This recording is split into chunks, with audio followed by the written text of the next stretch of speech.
What is up, guys? Welcome to my channel. I have been a wrestling fan since the 1970s. That was when Vincent James McMahon was the chairman of the board in WWE. So I grew up with the Hulk Hogans of the world, and the Ultimate Warriors of the world, and the Ric Flairs of the world, and the Buddy Rogers, and the Bruno Sammartinos, and the Rock and Roll Express. First off, let me introduce myself.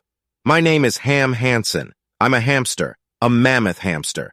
I'm about 6 feet tall and weigh about 300 pounds. I was born in Montreal, Quebec, now hailing from northern Michigan. But enough about me.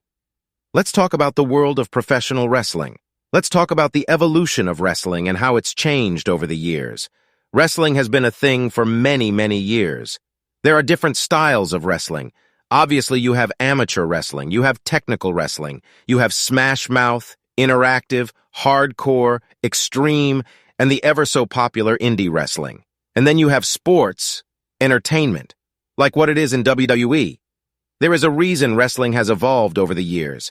We don't want to see the same shit for decades onward.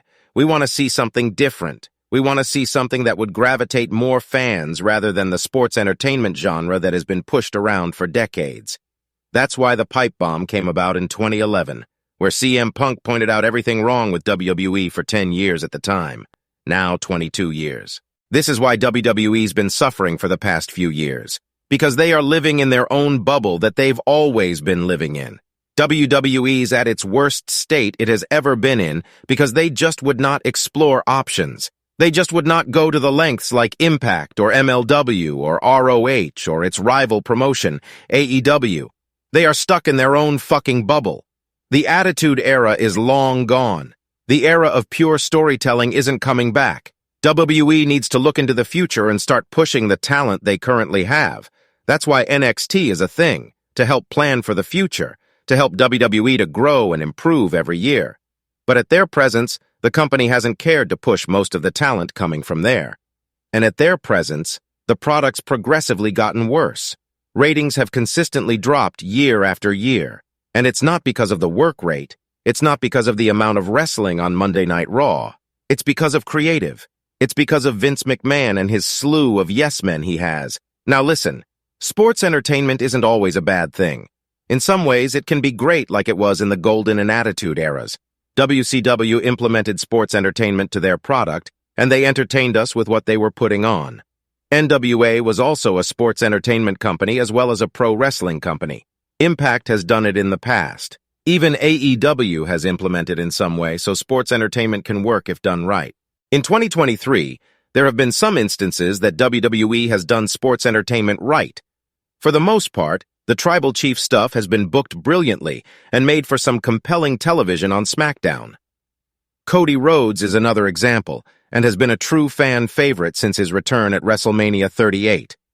Judgment Day has been booked great as well, with their smug presence and edgy persona.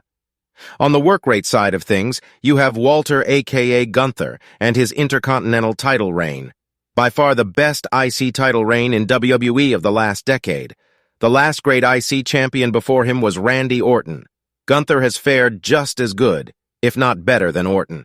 Cody has been one of the best workers as well as Seth Rollins despite his goofy-ass character of the Visionary. But that's about it as far as the product is concerned. Most of the stuff that we're seeing is just there, and a lot of it sucks. Monday Night Raw has been in a bad state for the better part of 22 years, and it's been getting more mediocre as the days go by.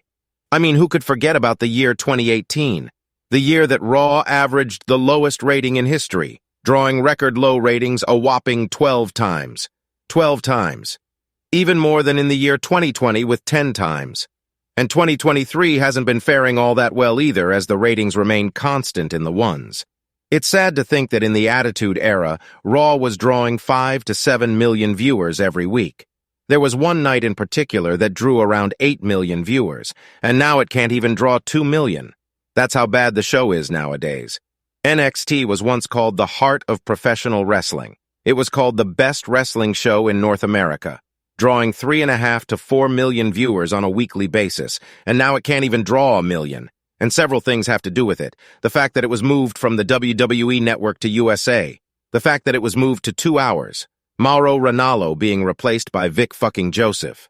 And worst of all, The pandemic has hampered its quality.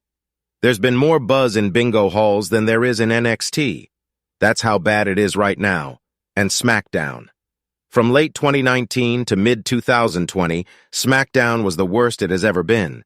Even worse than it was in 2004, early 2005. It was that bad. And the ratings show it as well. It only got better when Roman Reigns turned heel at SummerSlam 2020, and ever since then, he's been the best thing on WWE television. From the AEW side, you had a lot of blossoms early on, but right now, it's been on the downside as far as booking is concerned. Wasting great talent like John Morrison and Brian Cage, and worst of all, Wardlow. Not giving a fuck about the new ROH. Giving AEW talent their titles. It's just sad what Tony Khan is doing to ROH at the moment. Literally nothing interesting over there.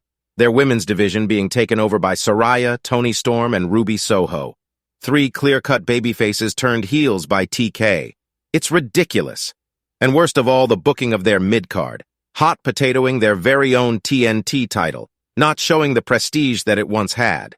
The positives are the wrestling, MJF, the Jericho Appreciation Society Adam Cole feud, and the Elite Blackpool Combat Club storyline. Overall, it's been a subpar product as of now, and now, let's look at Impact. You have the X Division, which put the company on the map.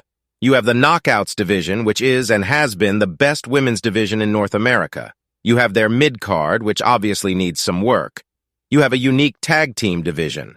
And you have Josh Alexander and his historic Impact World title reign. One of the greatest world title reigns in company history, and the greatest in the modern era of the company. He has been the driving force of the company for quite some time. It's a shame he got hurt and had to relinquish the title. But Steve McLean's been doing pretty decent work as champion. They're even working with New Japan talent like Kushida and Shane Thorne and Kevin Knight, just to name a few. The negative is, of course, the undercard. Like, holy shit. We have to deal with Johnny Swinger on a weekly fucking basis. What a joke! It's not perfect by any structure of the imagination. But it's certainly better than what we have to sit through for 3 hours every Monday night. Professional wrestling isn't as popular as it was in the Monday Night Wars, but it's still very much alive, and it's still evolving every decade. Thanks for watching this video. I'm going to start a wrestling review channel on May 30th. It's going to be called Ham's Reviews. The link is in my bio down below. See you then.